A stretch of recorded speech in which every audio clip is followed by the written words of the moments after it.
رسول الله مبارک ورته وایي چې ابوبکر دا څه کله مخکې شي کله شاته شي کله ښي طرف ته شي کله ګس طرف ته شي دا ولې وی رسول الله مبارک زما دا خیال راشي چې د ستا په تلاش پسې خلک راوتي دي نو هغه ښي طرف ته تا ویني نو زه ښي طرف ته شم بیا وایم چې ګس طرف ته تا ویني ګس طرف ته شم بیا مخې نه تا ویني نو مخې نه شانه خیال مې راشي چې شانه به تا ویني شا طرف نه وی ابوبکر د ستا دا خیال دی چې زه مړ شم خو چې رسول الله مبارک مړ نه شي وی او رسول الله مبارک زما هم دا خیال دی چې زه مړ شم او خیر دی چې رسول الله مبارک ته تکلیف ونه رسیږي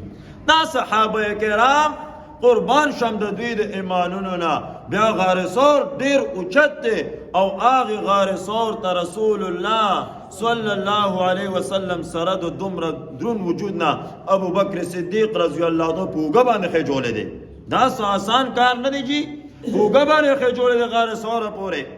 ولې ځکه چې هغوی